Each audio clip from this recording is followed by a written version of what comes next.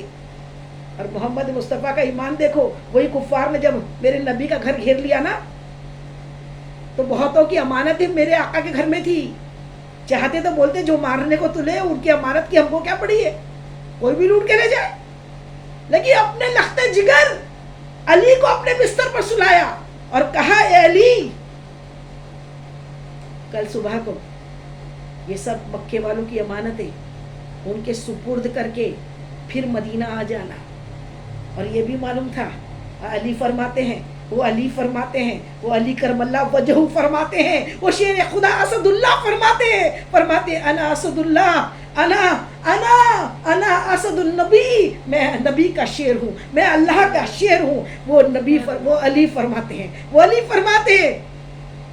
لوگوں سنو، وہ رات جو تھی نا، ہجرت کی رات، جب نبی مصطفیٰ جان رحمت مجھے اپنے بستر پر سلا کر گئے تھے اور لوگ یہ سمجھے کہ نبی سو رہے ہیں، لیکن نبی نے کہا تھا اے علی صبح کو اٹھ کے تمام مکے والوں کی امانتیں ان کے گھر پہنچا کر آنا. تو مجھے معلوم تھا اس رات جیسی میٹھی، اس رات جیسی سکون والی نیند میں کبھی نہیں سویا. بولے کیوں؟ وہ اسی لیے کہ ہر رات تو ہم دعا کر کے سوتے ہیں نا، اللہم بسمک اموت و احیا، اے اللہ تیرے نام سے مرتا ہوں، اے اللہ تیرے نام سے زندہ ہوں گا. ہر رات تو معلوم ہوتا ہے کہ شاید رات ہو سکتا ہے آخری ہو، رات میں موت آ جائے. لیکن جب نبی نے کہا تھا صبح کو سارے مکے والوں کی امانتیں دے کر آنا، تو مجھے یقین تھا آج رات موت نہیں آئے گی، آج رات موت نہیں آئے گی، آج رات موت نہیں آئے گی. یہ میرے آقا اور یہ میرے آقا کے چاہنے والے جو جان لٹا دیتے ہیں، جان قربان کرتے ہیں، سر کٹاتے ہیں تیرے نام پر مردان عرب. کیا شان ہے کملی والے تیری. وہ کملی والے کی محبت اگر میں کروں نا، میری ساری زندگی ختم ہو جائے. یہ ٹاپک کبھی ختم ہی نہ ہو.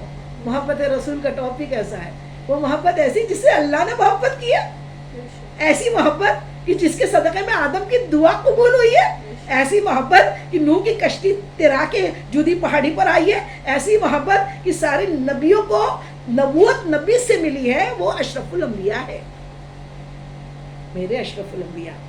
اللہ ان کی غلامی میں، ان کی کنیزوں میں اللہ ہم سب کو شامل فرمائے. اللہ تعالی ہمیں اٹھتے جاگتے یا نبی یا نبی یا نبی یا نبی کا وظیفہ کرو، یا نبی کا وظیفہ کرو، دور ہو جائے گی مشکل کبھی نہ کبھی. یا نبی. اور یا نبی کا وظیفہ جو ہے نا، اپنے آپ میں بڑا افضل وظیفہ. اور یہ وظیفہ تو میرا رب خود کرتا ہے. آپ بولو گے کیسے؟ سب کام کا حکم دیا، نماز پڑھو، رب نہیں پڑھتا. روزہ رکھو، رب نہیں رکھتا. رب کو کیوں رکھنا ہے بھائی؟ رب کا کوئی رب تھوڑی رب کو منانا ہے. حج کرو، رب نے نہیں فرمایا میں بھی کرتا ہوں تم بھی کرو. روزے رکھو، یہ نہیں کہا میں روزہ رکھتا ہوں تم بھی رکھو. نماز پڑھنے کا حکم دیا کہ نہیں فرمایا میں بھی نماز پڑھتا ہوں تم بھی پڑھو. زکات میں دیتا ہوں تم بھی دو، ایسا نہیں کہا. لیکن جب باری آئی نا محبت کی، فرماتا ہے یا ایھا الذین آمنو ان اللہ و ملائکۃ صلوا علی النبی یا ایھا الذین آمنو صلوا علیہ وسلموا تسلیما. اے ایمان والوں کو درود پڑھنے کا حکم. بے ایمانوں سے مخاطب نہیں ہے اللہ. یہ اللہ کی سنت ہے، درود پڑھنا اللہ کی سنت ہے. یا نبی کہنا اللہ کی سنت ہے. نبی کا نام جپنا اللہ کی سنت ہے. کیونکہ نبی جو ہے نا، وہ اللہ تعالیٰ فرماتا ہے ہم اور ہمارے مقرب فرشتے نبی کریم صلی اللہ علیہ وسلم پہ درود پاک بھیجتے ہیں. اے ایمان والو، بے ایمانوں نہیں. یا ایھا الذین آمنو، اے ایمان والو تم بھی میرے نبی پہ درود بھیجنے والے بن جاؤ. اپنی سنت میں شریک کر رہا ہے اللہ، اپنی محبت میں شریک کر رہا ہے اللہ. اور پھر محبت کیسی؟ اللہ تعالیٰ فرماتا ہے میرے نبی سے محبت کرو، تم درود بھیجو. محبت ہوگی تبھی تو دعا کریں گے نا. درود کیا ہے؟ دعا. اللہ تعالیٰ کا حبیب دعا کا محتاج ہمارا نہیں ہے. وہ تو ہماری شفاعت کرانے والا ہے، وہ ہمیں پل صراط پہ آسان کرانے والا ہے، وہ قبر میں ہماری بخشش، حشر میں بخشش، جنت میں ان کی ضرورت، ہر جگہ دنیا اور آخرت میں انہی کا سہارا چاہیے. لیکن ہم ناکارہ ہو، گنہگار ہو، بدکار ہو، بروں کو اللہ نے حکم دے دیا میرے نبی پہ درود بھیجو. درود ہم ادھر بھیجتے ہیں 10 نیکیاں ادھر لکھی جاتی ہیں. درود ادھر بھیجتے ہیں 10 گناہ ادھر معاف ہوتے ہیں. درود ادھر بھیجتے ہیں 10 دعائیں ادھر قبول ہوتی ہیں. ہمارے درجات 10 بلند ہوتے ہیں نبی پہ درود بھیجنے سے. اور اللہ تعالیٰ نے ایمان والوں کو کہا ہے جو ایمان والا ہوگا نا، وہ نبی سے جان سے زیادہ محبت کرے گا اور جان سے زیادہ درود پڑھے گا. اتنا درود پڑھے کہ بات بن جائے. میرے آقا مدنی آقا سونے آقا کی محبت ہی نرالی ہے. اللہ تعالیٰ نے خود شریک کرا ہے ہمیں اپنے نبی سے محبت کرنے کے لیے. اور محبت کے بارے میں پھر ابھی اللہ تعالیٰ فرماتا ہے میں اپنے نبی سے محبت کرتا بتا دیا. اے نبی تمہیں اگر بھیجنا نہیں ہوتا تو کچھ نہیں بناتا. اور ادھر نبی کیا فرماتے ہیں سنو، اے اللہ اے اللہ یہ میرے حسن حسین، یہ علی فاطمہ، یہ علی، یہ فاطمہ، یہ حسن، یہ حسین، یہ میرے اہل بیت ہیں، اے اللہ میں ان سے محبت کرتا ہوں، تو بھی اس سے محبت کر. اور آگے کیا فرماتے؟ اور جن سے ان سے جو محبت کرے ان سے بھی تو محبت کر. یہ محبت ہے. محبت صرف اللہ کو مان لینا محبت نہیں ہے. اور شے دو ہے، اللہ رسول، یہ محبت ایک ہی ہے. نبی سے محبت کرنا، اللہ سے محبت کرنا. نبی سے بیعت، اللہ سے بیعت. اللہ تعالیٰ نے خود فرمایا قرآن میں، اے محبوب جب تو تمہارے ہاتھ پر ہاتھ رکھتے وہ ہاتھ تمہارا نہیں ہمارا ہے. ہجرت کی رات جو کنکریاں پھینکی تھی نا کفاروں پہ، سورہ یاسین کی کچھ آیتیں، ہمارے پاس تو قرآن ہے، سورہ یاسین کی آیتیں پڑھ دی نا، پورے کفار مکہ جتنے آنکھیں تلواریں لے کے کھڑے تھے نا سب ایسے ہو گئے، پتہ ہی نہیں لگا کہاں سے نکل گئے. جس کے ساتھ اللہ، اس کو کسی کی ضرورت نہیں ہے. اللہ کافی ہے، اللہ بس ہے. اللہ ہے تو پھر کیا غم ہے. اور اللہ اس کا ہے جس کے ساتھ محبوب ہے. اور محبوب فرما رہے میری اہل بیت سے محبت کرو، تو صرف محبوب سے محبت نہیں کرنا. محبوب سے آج ہم اللہ اکبر کیا ہے، میرا میسج بس یہ ہے، ہم کیوں لڑ رہے ہیں، ہم کیوں اس کو برا بول رہے ہیں. ہمارا اسلام کسی مسلمان تو کیا کافر کو بھی برا بولنا نہیں سکھاتا. پیار بانٹنے کے لیے میرے آقا ہے. وہ یہودیہ سامان باندھ کے کھڑی تھی، میرے آقا کا وہاں سے گزر ہوا، کیا آپ جانتے نہیں تھے وہ یہودیہ ہے؟ چاہتے تو ایسی دھیرے سے نکل جاتے سامنے سے. لیکن پوچھا مائی کیا ہوا؟ وہ سامان اٹھا رہی، ضعیف ہے، وزن اٹھ رہا ہی نہیں، پوری زندگی کا وزن تھا. اٹھا رہی اٹھ رہا نہیں، کیا کروں؟ کہا مائی کیا ہوا؟ کہا بیٹا یہ سامان پہچانتی نہیں تھی نا، دیکھا نہیں تھا، سنا تھا کہ کوئی ہے جس کی وجہ سے لوگ اپنا دھرم چھوڑ دے رہے. کہا مائی کیا ہوا ہے؟ پتلی پتیلی گلے قدس کی پتیاں، ان لبوں کی نزاکت پہ لاکھوں سلام. میرے آقا کی وہ پتلی پتلی گلے قدس کی پتیاں جنبش کی. پوچھا مائی کیا ہوا ہے؟ بڑی محبت سے پوچھا کیا ہوا ہے؟ کہنے لگی بیٹا یہ سامان نا گٹھرا اٹھتا نہیں ہے، یہ میرا گٹھری اٹھتی نہیں ہے، ذرا اٹھانے میں مدد کر دو گے؟ کہا مائی کہاں جانا ہے؟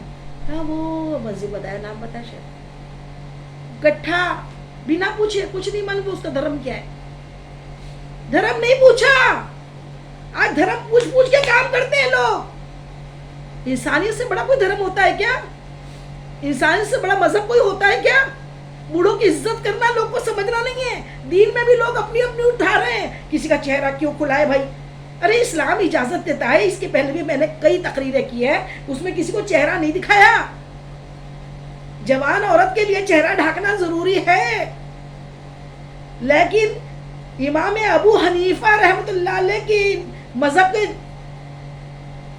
بوڑھی عورت کے لیے قرآن میں اللہ تعالیٰ نے خود چھوٹ دیے کہ جو چہرے کی ٹکلی اور ہاتھ کے پنجے یہ عورت نہیں ہے.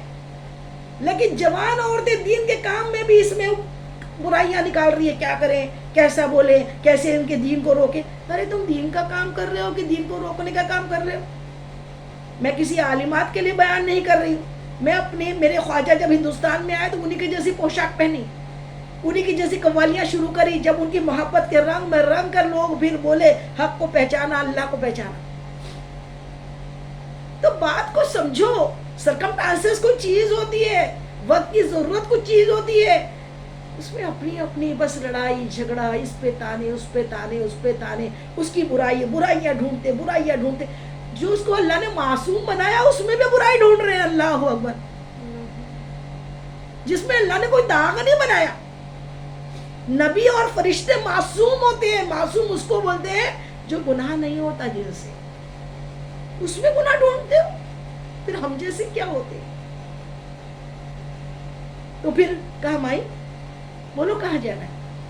کہا بیٹا وہ وہاں جانا ہے، اٹھا کے دے دو. کہا اٹھایا اپنے کاندھے پہ.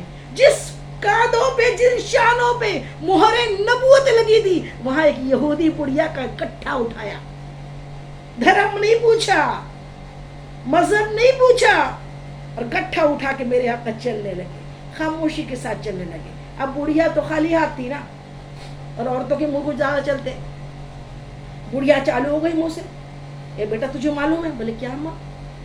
بولے ایک محمد نام کا ایک یہاں پہ آیا ہے، معلوم نہیں کون جادوگر ہے، معاذ اللہ، جو اس کی بات سنتا ہے اس کے رنگ میں رنگ جاتا ہے۔ میں تو سنی ہوں اس کا نام، میں بہت ڈر گئی، کیا معلوم کبھی میرے سے بھی آمنا سامنا ہو گیا اور میں اس کی باتوں میں آ گئی تو میں اپنے باپ دادوں کا دین چھوڑ دوں گی۔ اس لیے میں نے سوچا کہ یہ شہر ہی چھوڑ دوں، اس لیے میں شہر چھوڑ کے دریا سے کشتی سے جا رہی ہوں، وہاں تک چھوڑ دوں مجھے۔ اور نہ جانے اللہ اکبر معاذ اللہ میرے نبی، میرے آقا، میری جان کے اوپر کیا کیا کیا کیا باتیں بولتی رہی میرے نبی کی منہ پر۔ ہم جیسے ہوتے نا بڑی باتیں کرتے صبر صبر کی، ہم کو کوئی کچھ بولتے تو ایسی تن بدن میں آگ لگ جاتی نا، تو بولتے وہ اس لیتے کہ وہ کیسی ہے۔ یہ صبر نہیں ہے، صبر کر کے دکھانا، سینے کو مدینہ بنانا اور چھلکنے نہ دینے کا نام صبر ہے۔ صبر کرنا، صبر کیا، اللہ کے لیے صبر کرنا ضروری ہے۔ حضرت علی کرم اللہ وجہ ایک پہلوان سے کشتی لڑ رہے تھے، یہودی تھا، کشتی لڑ رہا تھا۔ کشتی میں ہوا یہ کہ حضرت علی نے اس کو پٹک دیا، اور پٹک کے اب خنجر اس کو مارنے والے تھے، تو اتنے میں اس نے کیا کیا، اس نے آپ کے منہ پر تھوک دیا، مرتے مرتے اس کو لگا مرنے والا ہو تو اس نے تھوک دیا حضرت علی کے منہ پہ، چہرے کے اوپر۔ وہ خنجر مارنے والے تھے، خنجر پھینک دیا اور اٹھ کے اڑ گئے۔ ہم ہوتے تو کیا کرتے؟ ایک نہیں کئی خنجر مارتے۔ منہ پہ تھوکنا کتنی بری انسلٹنگ ہے، مارتے نا بہت خنجر، لیکن آپ نے خنجر پھینک دیا، اڑ گئے۔ وہ تو مرنے کے قریب تھا، اٹھ کے کھڑا ہوا، کیا ہوا علی؟ میں تو مرتے مرتے سوچ رہا تھا کہ کچھ تو اپنا وہ نکال لوں، تمہیں کیا ہوا، تم نے کیوں نہیں مارا؟ کہنے لگے اب تک جو جنگ تھی نا وہ اللہ کے لیے ہو رہی تھی،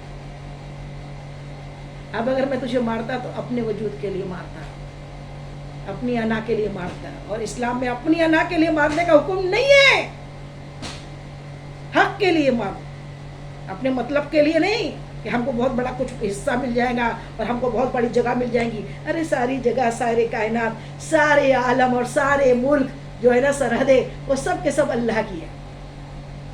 اللہ جب تک چاہیں گا چین سے بسوں گے، اللہ نہیں چاہیں گا قیامت برپا ہو جائے گی۔ کیوں یہ اپنا اپنا کرنے پہ تلے ہو؟ کس کا اپنا ہے؟ زندگی کتنی سپیڈ میں بیت رہی ہے، زندگی کی آخرت کی کوئی تیاری نہیں ہے۔ یہ دنیا تو یہ سرائے ہے، سرائے میں تو کیسے بھی رہ جاؤ گے، کھا لو گے، پی لو گے، مر جاؤ گے، لیکن کچھ اچھا کرو نا کہ وہاں کا ہمیشہ اچھا ہو جائے۔ ریکارڈنگ کنٹینیو چل رہی ہے، 2 فرشتے یہاں پر ہے، لیکن ہم اس کی فکر نہیں کر رہے کچھ بھی، بس ہم دوسروں کے لاچھل لگانے کو، سنی سنی باتوں پہ یقین کرنے کو، جس نے منہ میں آیا عالم لاکھوں چلا چلا کے، رو رو کے، تڑپ تڑپ کے اللہ اللہ کے رسول کے بارے میں حق بیان کر رہا، وہ اچھا نہیں دکھتا۔ ایک منہ پھوٹ بدماش سڑے انسان نے کچھ بھی اگر بول دیا، ہاں بالکل صحیح بولا، کیسے لوگ ہیں؟ شیطان کی باتوں میں آ جاتے، شیطان کی باتیں سن لیتے۔ بھائی پریکٹیکل کچھ نہیں سمجھتے کہ کیا ہم اتنے دن سے یہی دیکھ رہے ہیں۔ اب بڑھیا کا منہ جب تھما، ساری بک کر لی اس نے حضور کے منہ پہ، ہمارے مصطفیٰ جان رحمت کی برائیاں، حضور برائیاں جو نہیں تھی وہ برائیاں بیان، میری آقا خاموشی سے چل دے رہے۔ جب اس کی منزل آ گئی تو کہا کہ گٹھا اتار کے یہاں رکھ دو، گٹھا اتار دیا، میرے آقا خاموشی کے ساتھ جانے لگے واپس۔ ہم ہوتے نا تو راستے میں وہیں پٹک دیتے اس کا گٹھا، اور بولتے ہماری میرے منہ پہ میری برائیاں، تو بڑھیا جا تو، مجھے کیا کرنا تیرے گٹھے سے؟ لیکن نہیں، پوری منزل پہ پہنچایا، واپس جانے لگے۔ جیسی جانے لگے تو راستے میں کیا ہوا، جیسی جانے لگے تو بڑھیا کا ٹیوب لائٹ جلا، ہوش آیا، ارے میں تو اپنے غصے میں تھی، نہ جانے راستہ پر کچھ بک بک کرتی رہی، میں نے اس پیارے سے نوجوان کا نام بھی نہیں پوچھا جو اتنا ماہی، اتنا یاور ہے، جو میرا اتنے دور سے اتنا بھاری سامان اٹھا کے لے کر آیا ہے۔ کہنے لگی یہ بیٹا سنو، میں تو راستہ پر اسی کو محمد کو برا بھلا بولتی رہی، تمہارا نام تک نہیں پوچھا، تم کون ہو؟ ذرا بتاؤں گے؟ مجھے بتاؤ گی تمہارا نام کیا ہے؟ نام تو بتاتے جاؤ. جیسی بات، جیسا یہ بڑھیا کا سوال میرے آقا نے سنا، پیارے پیارے مصطفیٰ ارشاد فرماتے ہیں، اے مائی میرا نام محمد ہے صلی اللہ علیہ وسلم. اے مائی میرا نام محمد ہے صلی اللہ علیہ وسلم. سننا تھا، ہوش اڑ گئے. کہنے لگے تم محمد ہو، تم وہی محمد ہو، تم سچ میں محمد ہو. کہا میں وہی محمد ہوں، سچ میں وہی محمد ہوں. سچ میں تم وہی محمد ہو؟ کہا ہاں میں وہی محمد ہوں. تو ایک بات بتاؤ، سارا راستہ میں تمہیں تمہارے منہ پر برا برا بولتی رہی، تمہارے منہ پر گستاخیاں کرتی رہی، تم کو غصہ نہیں آیا؟ تم کو برا نہیں لگا؟ کہنے لگی میرے آقا نہیں ہے مائی، مجھے ذرا بھی برا نہیں لگا، مجھے ذرا بھی برا نہیں لگا. اتنا سننا تھا کہ وہ بڑھیا فوراً قدموں میں گر گئی اور کہنے لگی اے محمد، جب تم اتنے اچھے ہو نا تمہارا رب کتنا اچھا ہوگا. جب تم اتنے اچھے ہو نا تمہارا رب کتنا اچھا ہوگا. جب تم اتنے اچھے ہو نا تمہارا رب کتنا اچھا ہوگا. یا محمد مجھے کلمہ پڑھا دیجیے، یا محمد مجھے مسلمان بنا دیجیے. لوگ کہتے ہیں اسلام تلواروں سے آیا ہے. تلواروں سے نہیں آیا، یہ محبت سے آیا ہے. اور حق ہے، حق کو آنا ہی تھا، حق آ کر رہتا ہے.